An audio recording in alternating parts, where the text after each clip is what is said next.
I mean, this museum has everything. Vikings, beheading machines, body snatchers, cloning, even a famous boob joke.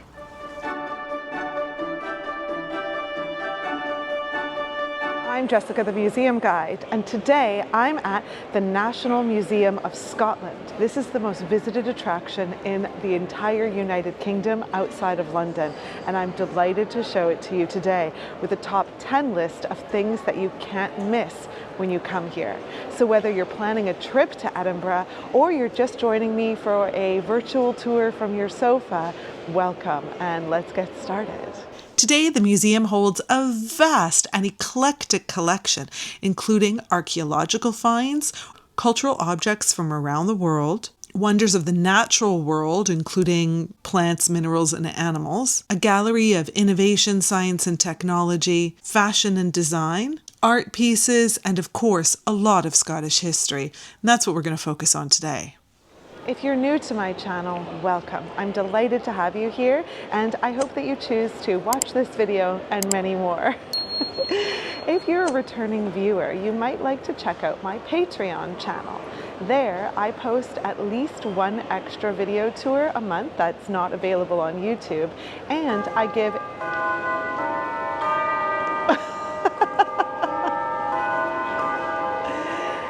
I send out invitations for annual in-person tours that you can join in London or Canterbury for free. We're going to start our tour today with one of the most popular items in the museum. It's packed with people. This is the Edinburgh Maiden, an early form of guillotine used between the 16th and 17th centuries as a means of execution here in the city. Now, while it may remind you of the guillotine used in the French Revolution, it actually predates it by a few centuries. This device was introduced in 1564 during the reign of Mary Queen of Scots, and it was last used in 1716. That's almost the modern period. The machine, or the men behind it, beheaded more than 150 criminals and political opponents of the crown. Executions here in Edinburgh typically occurred in large open spaces, with crowds turning up to see others punished for their crimes. Now, while they were expecting to see the old axe, a beheading machine would have been incredibly modern and, dare I say, even awe-inspiring for the public who were attending these spectacles of misery. Before 1564, beheading was usually done with an axe or sword, but that could be messy. Severing the head from the body could sometimes require several attempts by the executioner. I mean, we only have to remember the example from England of Margaret Pole. According to the eyewitness account of French diplomat Eustace Chapuis, a, quote, wretched and blundering youth who hacked her head and shoulders to pieces in the most pitiful manner. That's how she died. The first blow missed its mark, gashing her shoulder, and it ultimately took 11 strokes of the executioner's axe to remove her head. I mean, yikes. This is also like an IKEA kind of design, and by that I mean it's flat pack. You can flat pack it very easily to transport it.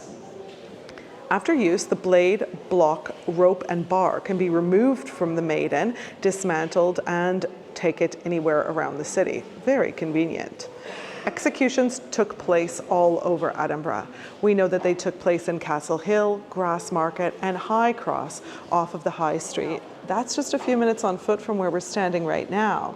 Now let's have a closer look. It's constructed primarily of oak, with a steel-edged iron blade and a lead weight as a counterbalance. It has copper-lined grooves, you can see them there, that hold the blade in place to ensure that it falls smoothly. When you pull the rope, it raises the blade. The taut rope can then be knotted and attached to the trigger.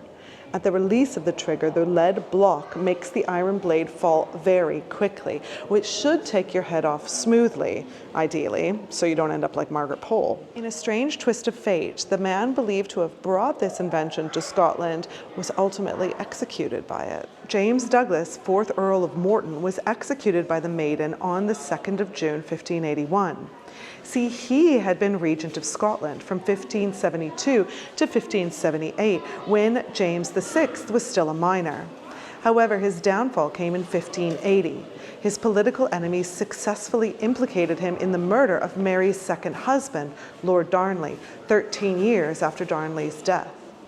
He was tried at the Tolbooth prison on the 1st of June 1581 by a jury comprised of his enemies. Morton was found guilty and sentenced to be hanged, but the king intervened and commuted the sentence to execution by the Maiden, a small mercy, here at the Mercat Cross. He was then buried in the local graveyard of Greyfriars, 300 meters from his execution and just across the street from the museum. We'll be touring this stunning churchyard very soon, so look out for this video in the new year. I absolutely loved visiting Edinburgh. We flew there, and since it was a domestic flight from London Stansted, it was such an easy experience. And honestly, what made it even easier was traveling with this level 8 suitcase. They're the sponsor of today's video. We brought one carry-on and one checked bag with us, and it was perfect. You can see here in the airport that I'm using the Voyageur 28, and we also took this Voyageur 20, which fit easily into the overhead compartment on EasyJet. I can't believe how easy it was to steer around the airport. They're super lightweight, and I love this wide handle. The bag really pivoted and moved with me. Plus, the extra handle on the front made it really easy to lift onto luggage belts and the airport coach. It's no wonder that Condé Nast Traveler said that they were one of the best luggage brands for 2025. If you want to try level 8, use the discount code PREBF20. You'll get 20% off site-wide from November 1st to 30th, 2025. However, if you're watching this video any other time, you can use the discount code MuseumGuide10 to get 10% off, and that's anytime. Now let's get back to the museum. Number 9 on our tour today is the Cramond Lioness. In 1997, Scotland experienced a terrible drought, and while it was a bad year for rainfall, it was a great year for amateur archaeology and museum acquisition. We'll hear of this year again very soon. The drought put local ferryman Robert Graham out of his job charting folks back and forth across the River Almond, and so he had a lot of free time, and he began the classic riverbank hobby of mudlarking, named for the little birds that peck away at the shore. While puttering along the banks of the river, he spotted something sticking out of the mud, a bit of white limestone. And that was the corner of this statue, a lion devouring a man.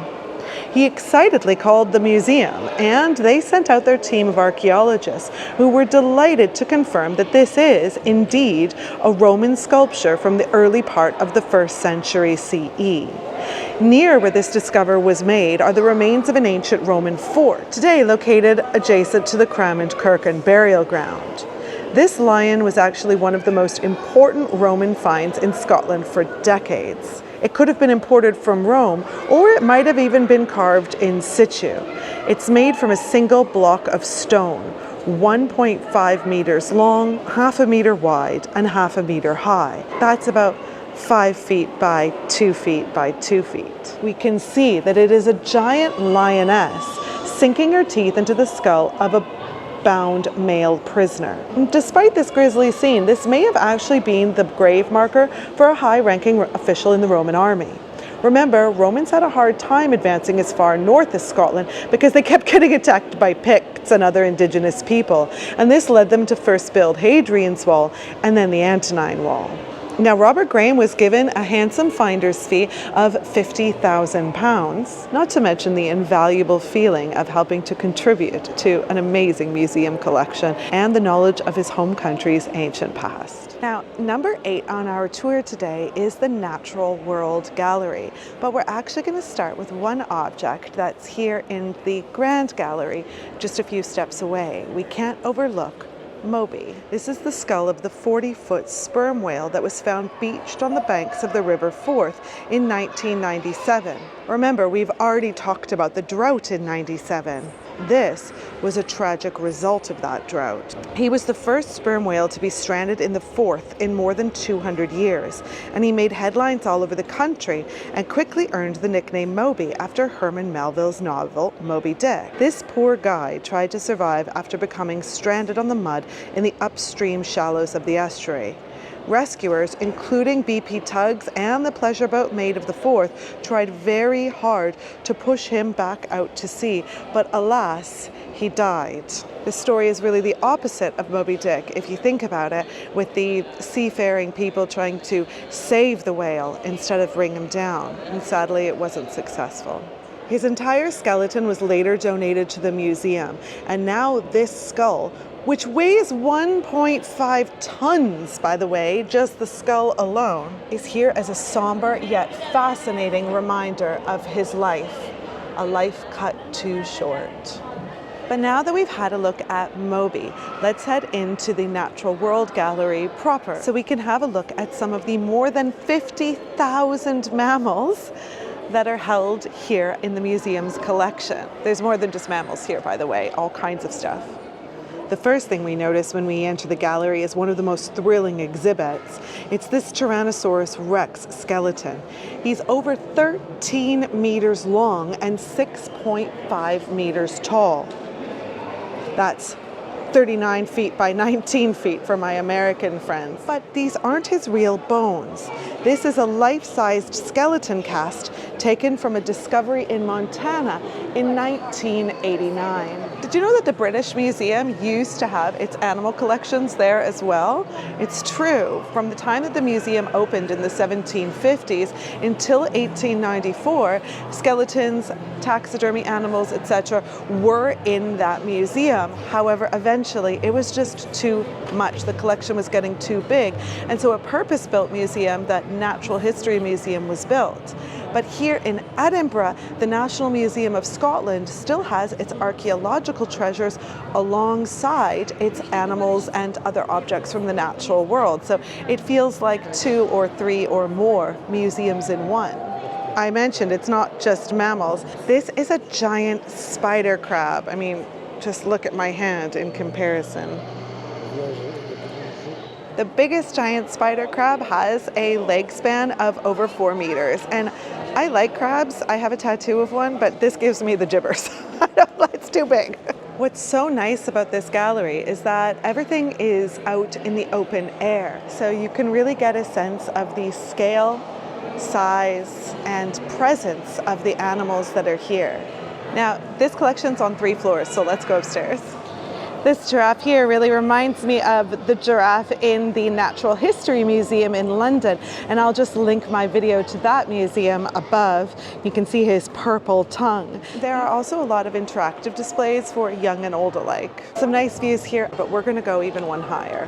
One of the saddest tales in the museum, the dodo, an icon of extinction. These are giant pigeons that evolved on the Indian Ocean island of Mauritius. They appeared fat, slow, and stupid to people arriving to that island because they weren't afraid of people, and sadly, they were hunted to extinction.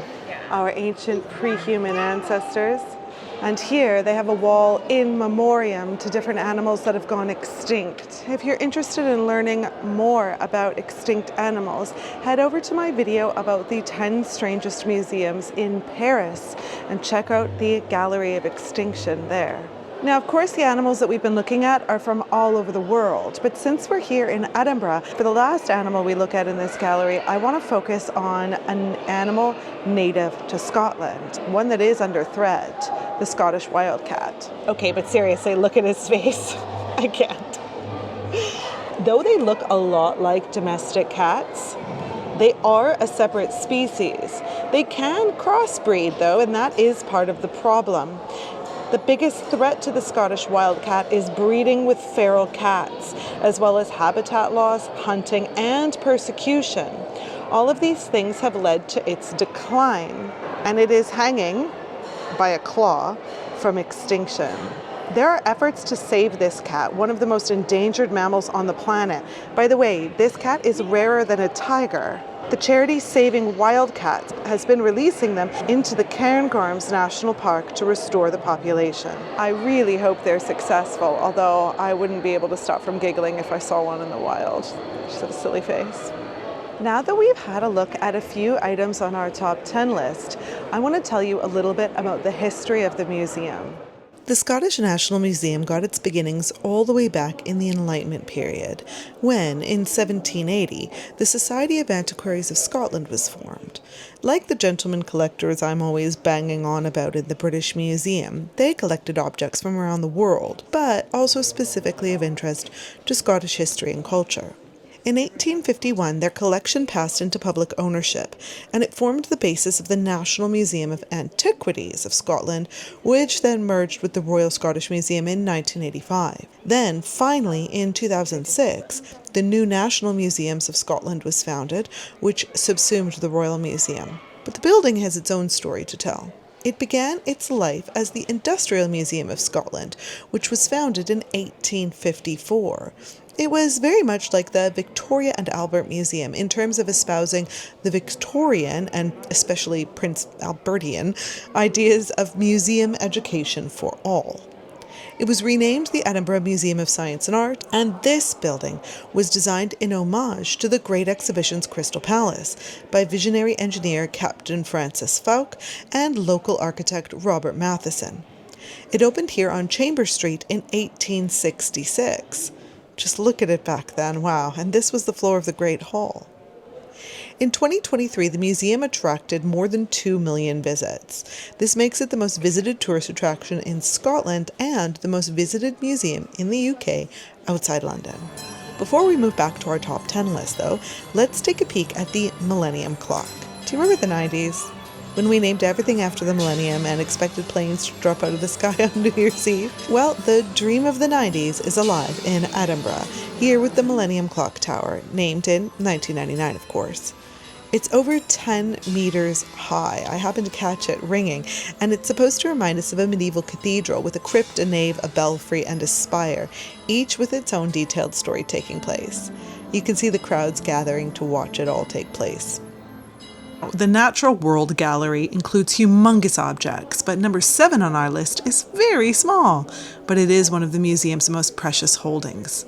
This is the 8th century Monymusk Reliquary, shaped like a house. It's a stunning example of a mix of Irish and Pictish design, along with Anglo-Saxon metalworking. It was probably made by the Celtic church monks of Iona Abbey. They practice an esoteric form of Christianity, sometimes also called insular Christianity. There are a lot of really fascinating insular or Celtic Christian objects here at the museum, including just behind me, the Hilton of Cadball Stone, but we'll just focus on the reliquary for this video. After the withdrawal of Romans in around 411 CE, there were some early Christians in this country. They were then cut off from Rome and its teachings, and things got weird. In the best way possible. Their Christianity mixed a worship of nature with animist and indigenous beliefs. After the arrival of St. Augustine in 597, Roman-sanctioned Christianity started to spread throughout the British Isles, and the Celtic Church was gradually absorbed by Roman Christianity by about the 11th century. Very, very few insular reliquaries survive, and so this one is very special. Now, of course, reliquaries held, you guessed it, relics.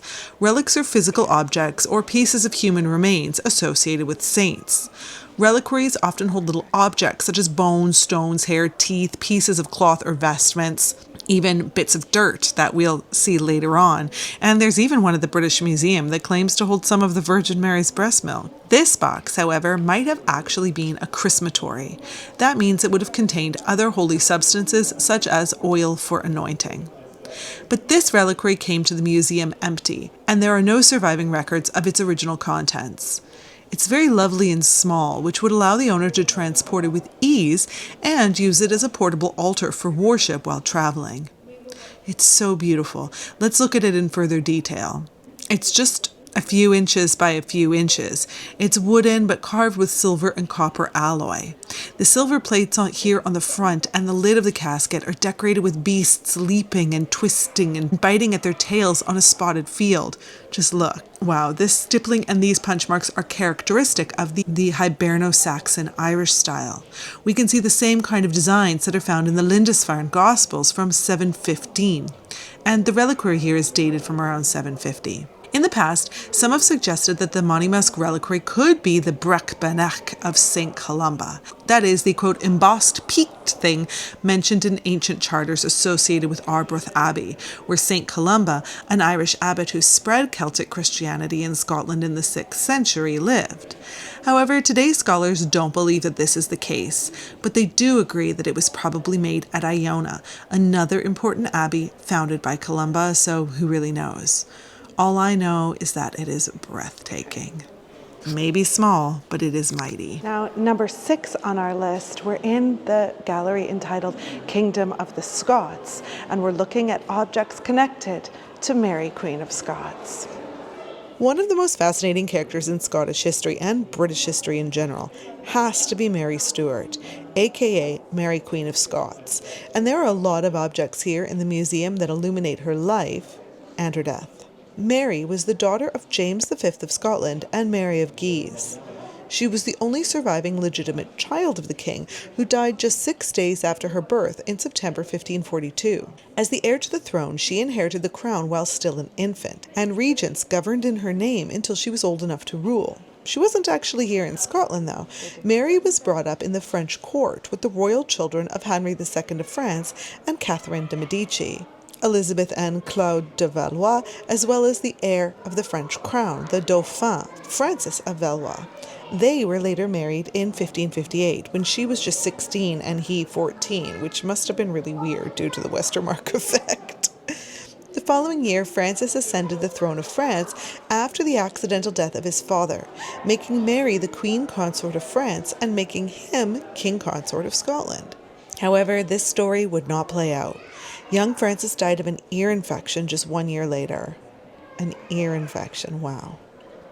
Mary then returned to Scotland in 1561, ruling for 6 years as the Catholic monarch of a newly Protestant kingdom.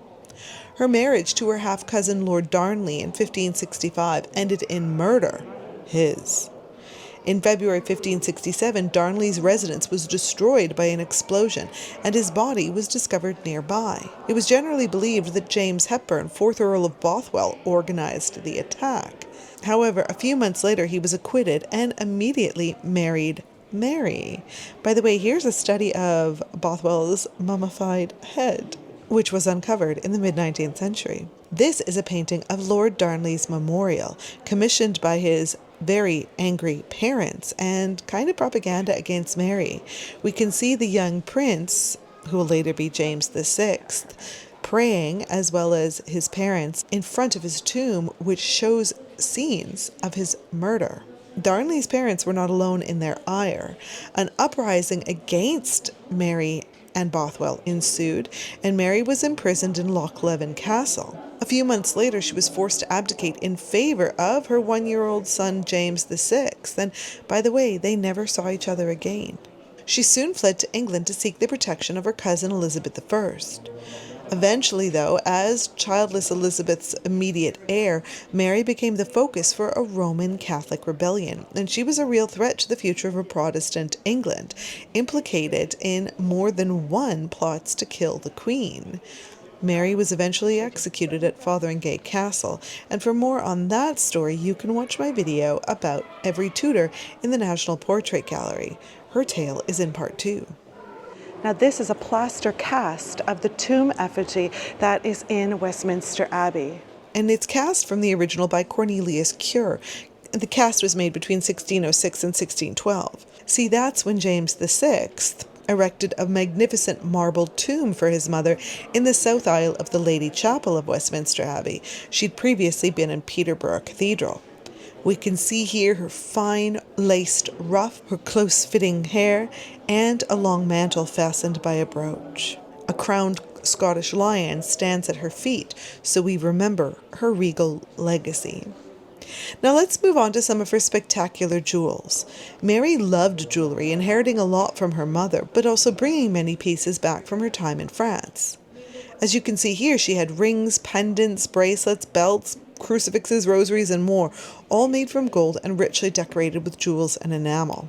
Let's focus on the Pennycook jewels. This gold necklace, locket, and pendant date from the late 16th century and were reserved by the clerks of Pennycook, a noble family in Pennycook near Edinburgh. The necklace is comprised of 14 large oval beads. We can see this filigree work divided by smaller circular beads, and this would have originally contained perfume, a must in 16th century life. Let's focus in on the enameled locket. We can see the painted miniatures that show a man and a woman, said to be Mary and her son James. Mary is said to have given these jewels to Giles Mowbray. He was her servant during her English imprisonment, and later, in the 17th century, his granddaughter married into the clerks of Pennycook family. And so given this documented provenance, it is likely that these did belong to Mary Queen of Scots. Now let's have a look at the Mary Queen of Scots casket, one of Scotland's most cherished treasures.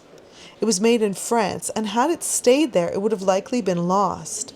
In the late 1600s, the French King Louis XIV ordered all valuable objects like this to be melted down to pay for his armies, but this casket had already left the country. As a result, there are no other comparable French caskets known to exist from this period.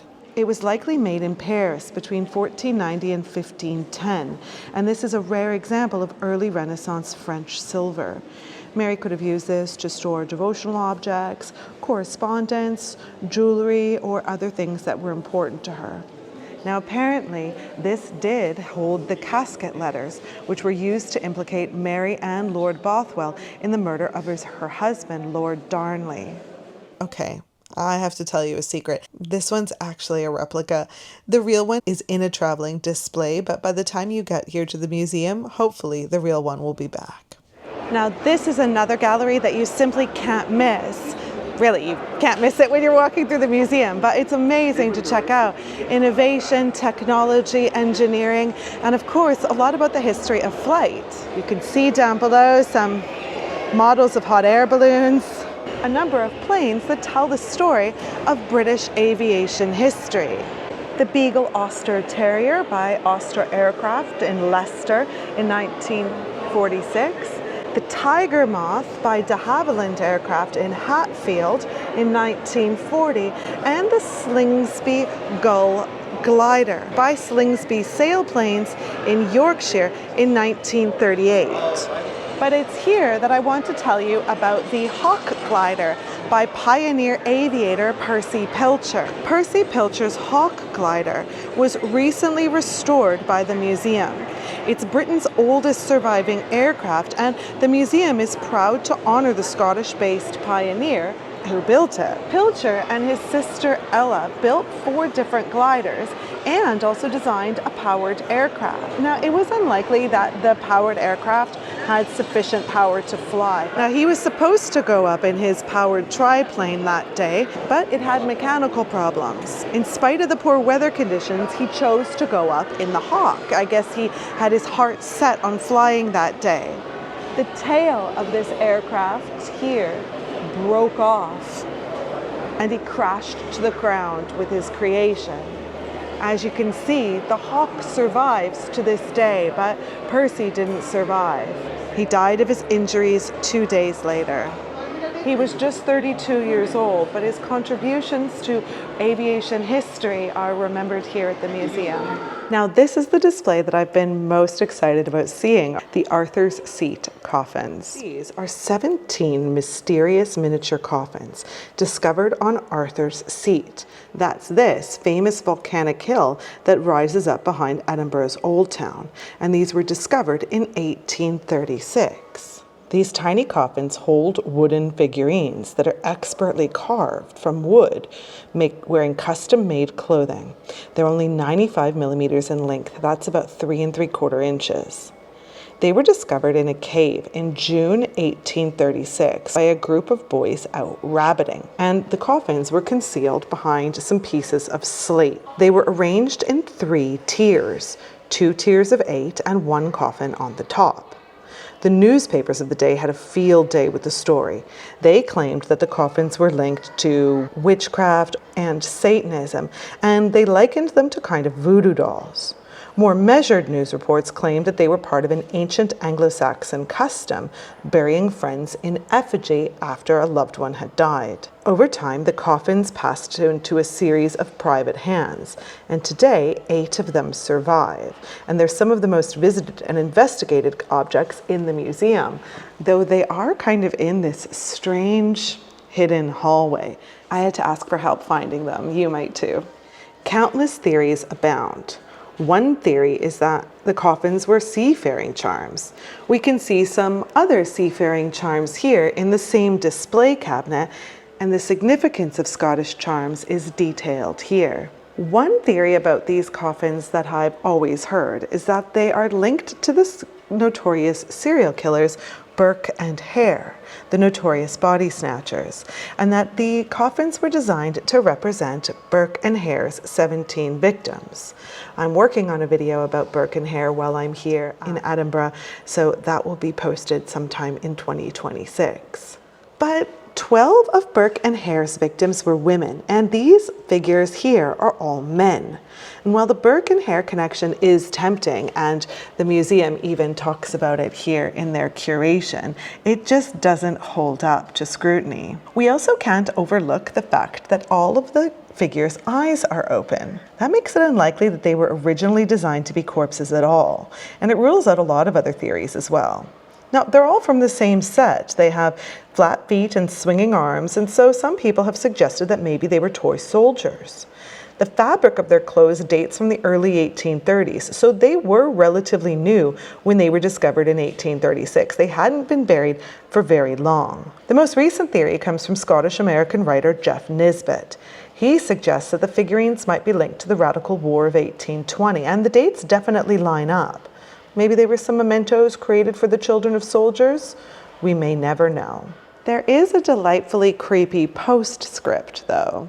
In December 2014, the museum received a mysterious package. A beautifully made replica of one of the coffins, cryptically entitled 18? It also came with a label quoting the Robert Louis Stevenson's short story, The Body Snatcher, which weaves elements of the Burke and Hare story into a spooky supernatural tale. What do you think? Number 3 on our list is the Lewis Chessmen. These strange and wonderful little game pieces were discovered in a church in the Isle of Lewis in the Outer Hebrides in 1831. And they are a beloved exhibit here at the Scottish Museum, but also at the British Museum. It's so strange to see these chess pieces not on their chessboard. And there are some people who call for the return of the entire set, all the Hoard, here to Scotland. But for now, 82 of the 93 pieces of the Hoard are at the British Museum, and they feature in my top 10 video. While they were discovered in the 19th century, they date much earlier, to the 12th century, around the year 1150. This is not too long after chess was first invented, which was in India in around the 6th century. So 93 pieces in total were discovered in Lewis, 78 chess pieces, 14 tablemen, and 1 belt buckle. Of these pieces, 82 are at the British Museum, 10 are here on display in Edinburgh. Most of the pieces are made from walrus tusk ivory, and a few of them are actually made from whale's teeth. I think that big king in the middle of the back is probably from a whale's tooth. The walrus ivory was probably obtained in Greenland. Let's take a closer look at the skilled craftsmanship and artistry of the pieces. You might recognize some of them, but there are also warders and this strange guy right in the middle. He is a berserker. He is a knight ready to fight, so amped up and filled with rage, and probably hallucinogens, that he's biting on the edge of his shield and baring his teeth. Berserk is one of the few Icelandic loanwords that we use in English. It means to go on a rampage, just like this dude. On a modern chessboard, the queen is the most powerful piece. However, back in medieval times, she had little power in the game, and she could only move 1 square at a time, and that really did reflect the gender roles of the time. The most likely theory is that they were brought to the Isle of Lewis by a Norwegian salesperson. He was bringing sample pieces because of the 93 pieces that were discovered, there are 4 partial chess sets, not 1 total chess set. So he was probably just bringing samples of different styles that you can order. And by the way, if you're wondering, how would they play chess with they're all white. They're not. They're just in their natural bone color now. Originally, half of them would have been painted with like a red ochre. These are such a delight to see here in Scotland, and I really hope to go to the Isle of Lewis in the future. Now, number 2 on our list is a little bit disappointing for me today. As I was looking for one of the most famous objects or collection of objects in the museum, I asked for help and found out that the Galloway Hoard is currently in Australia. So for my Australian viewers, please go and see it. It'll be there, I think, until January of 2026. But I am still going to include it in this video just using photos. And the reason is that by the time you see this video, the Galloway Hoard should be back here, and I really hope that you get to see it in person. I'll be coming the next time I'm in Edinburgh. You know I love a good hoard. They're really a snapshot, a moment in time, and they tell us so much about the time, people, and place where they were deposited. The Galloway Hoard is the largest Viking Age hoard ever discovered in Scotland. It is more than 5 kilos of silver, gold, rock, crystal, stone, and other materials, and it contains over 100 objects of both Viking and Anglo-Saxon origin. The burial probably occurred between the year 900 and 1000, but some of the objects significantly predate that period. The way that the hoard was buried also means that many rare materials, such as silk and other textiles, were preserved.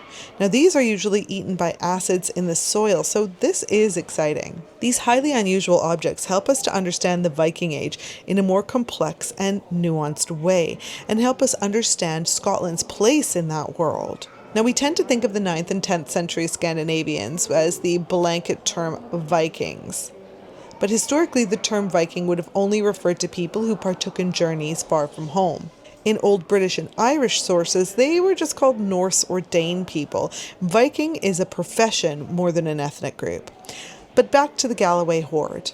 It was found in 2014 by metal detectorist Derek McLennan in Balmaghie, which is in Galloway, Scotland. Because Galloway is located on the coast, it would have seen its fair share of Viking visitors. Traveling on water was almost always quicker than going over land. But the location also means that this was a true meeting place. These objects are at the nexus of the Viking and Anglo-Saxon and Hiberno-Saxon, that is Irish, cultures.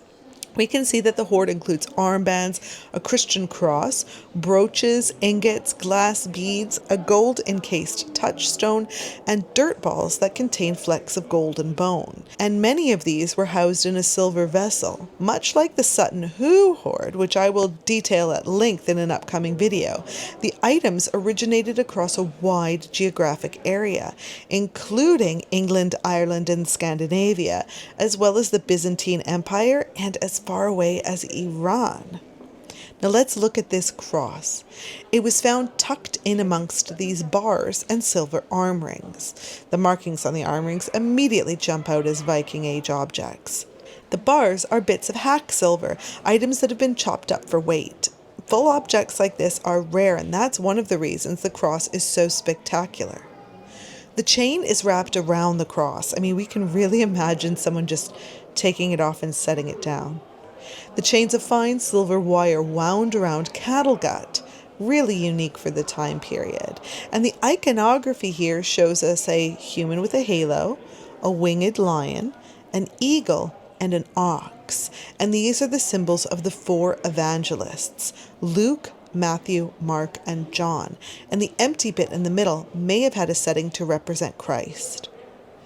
This silver and the cross were found in a single layer in the earth. Some refer to it as a decoy layer, because beneath that layer was another layer of silver and gold for the archaeologists to find and examine. The lower deposit contained more arm rings, some marked with runes, not Viking though, but Anglo-Saxon. And where we could read them, we can decipher some Old English words. One says the Old English version of the name Egbert, and another says the community's wealth, and so these may have been communal objects.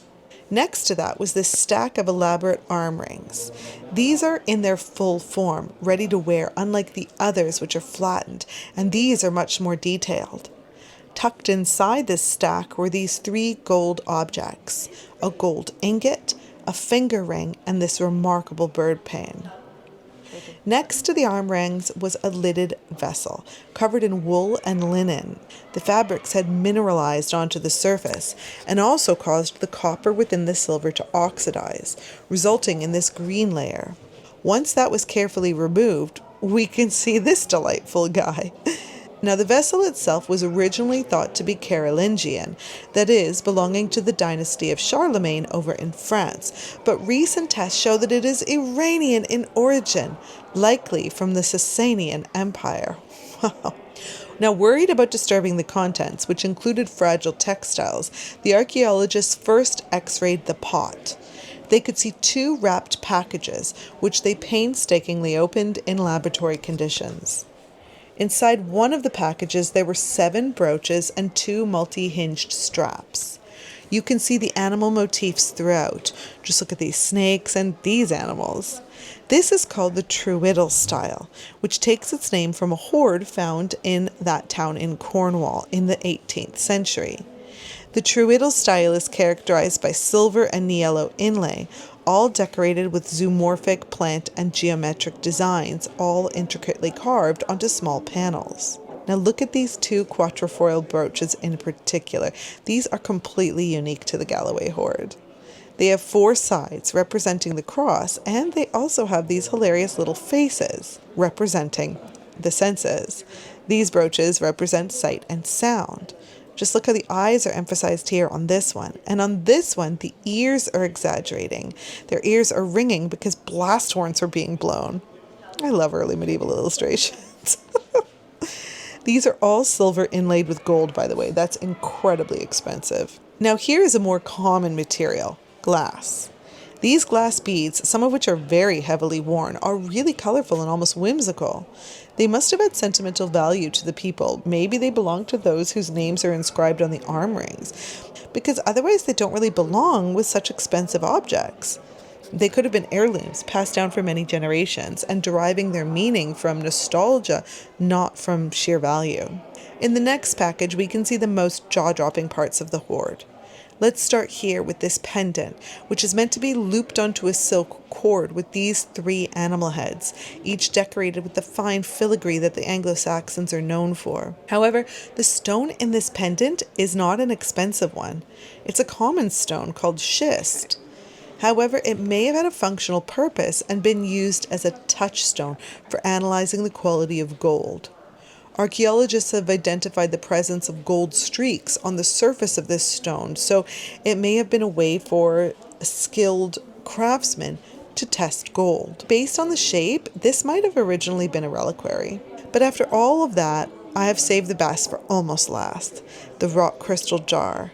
It's in the design of an upside-down Corinthian capital, so it may actually have ancient Roman origins, and then later been covered in gold, hollowed out, and repurposed into a jar, complete with a little spout on top. There are similar objects in the Vatican museums. On the base, we can see an inscription. It translates to Bishop Higwald ordered this to be made. You can see the letters for Higwald starting at the top left corner. Finally, look at these little balls of dirt. They're easy to overlook, but in some ways they're kind of the coolest objects here. When examined, we can see that there are gold flakes and a little bit of bone inside. What experts believe these might be are almost a plasticine-like ball of earth rolled at the site of pilgrimage, where there would have been a lot of gold flake in the environment. This might have been a souvenir for pilgrims, a very personal earthen relic to commemorate your journey to a holy site. Now, after a fundraising campaign in 2017, the National Museum of Scotland raised the funds to give this hoard a permanent home in Scotland. It was acquired by the museum for $1.98 million. And by the way, Derek McLennan also got a finder's fee of £2 million. If you're visiting the museum before the hoard returns, there are a lot of other Viking objects in the area of the museum called Early People. All right, well, you knew it was an inevitability. Number 1 on our list is the most visited display in the entire museum. It's Dolly the Sheep. Okay, when I first visited Edinburgh more than a decade ago, I beelined to see Dolly. Did you know that she's named after Dolly Parton? And yes, her name is a boob joke. Dolly was made from a mammary cell, and Dolly Parton is famous for making boob jokes at her own expense. There's something so strange and futuristic about this story that emerged in February '97. It's kind of equal parts horrifying and intriguing. The announcement of her birth set off a media firestorm about the ethics of cloning. What was it that Jeff Goldblum's character says in Jurassic Park? Your scientists were so preoccupied with whether or not they could, they didn't stop to think if they should. Well, Dolly here was the world's first mammal cloned from an adult somatic cell. Scientists from the University of Edinburgh's Roslin Institute took a cell from a Finn Dorset sheep's mammary gland, paired it with another sheep's egg that had had its DNA removed, and created an embryo that way. Essentially, one mammary cell had all of the information required to create an entire copy of that sheep. That is wild. That embryo was then carried by a third sheep, a Scottish blackface breed. Dolly was born with a white face, and so it was clear proof that she wasn't related to her surrogate mother. Now, Dolly gave birth to 6 lambs herself, including triplets, proving that clones are not sterile by default. She lived until the age of 6, when it was discovered that she had lung cancer. She had been put under for the tests, and so her keepers decided it would be more humane to let her stay asleep. Though she remains controversial to this day, she certainly has a lasting legacy here at the National Museum of Scotland. And as I mentioned, and as you can probably see, she's the most visited display in the museum. And so it's here we will end our tour. Well, that's the end of our tour. I hope that you've enjoyed spending time here at the museum with me, and that it's given you some things to see when you visit or just enjoy from home. I'll see you the next time I'm at the museum.